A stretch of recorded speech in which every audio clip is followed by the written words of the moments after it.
Dear students of class 9, today let us discuss the voluntary system of bookkeeping.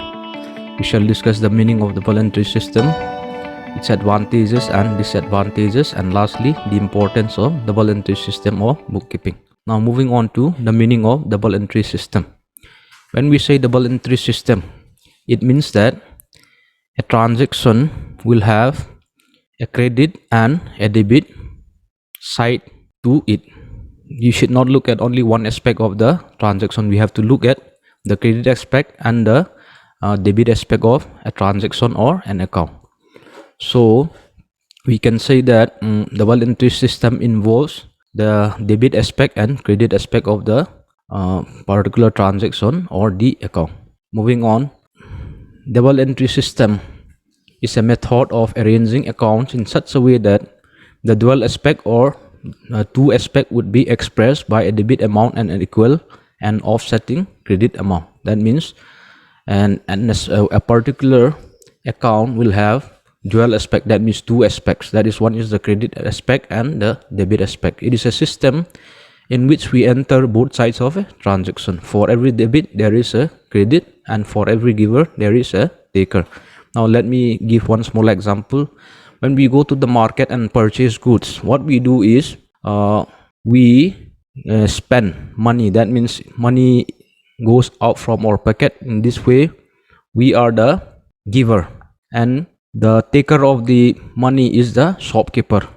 Okay, in that way. So if we look at the side of the shopkeeper, he is the giver of the goods again, and we are the receiver of the goods. That means we can say he is the giver of the goods and we are the taker of the goods. So that is the voluntary system. Now, advantages of the voluntary system.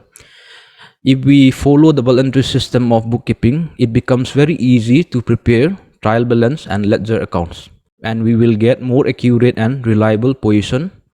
And the third point is it facilitates comparison of business performance. That means we can compare the performance of the business maybe of last year and with the current year. But there are some disadvantages. I will mention a few. And the first disadvantage is that if the voluntary system is followed by a person who is inexperienced or who lacks accounting knowledge, then it may give a wrong picture of what we are actually trying to follow the voluntary system.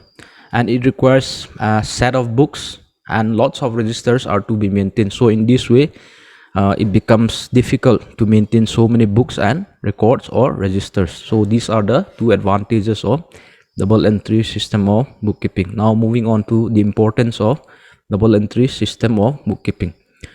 Now it helps accountants in helping them. It helps them in reducing mistakes. It also helps them provide a good check and balance benefit.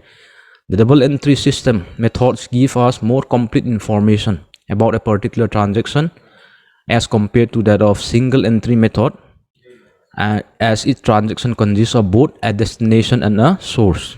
Computer softwares made double entry system bookkeeping easier for small companies. There might have been an argument for using single entry and a cash book for very small and simple businesses, but really all modern accounting softwares nowadays uses the voluntary system and is the recommended method for most business now because of the increased accuracy. That means it gives precise or accurate information and efficiency when we are recording a particular transaction.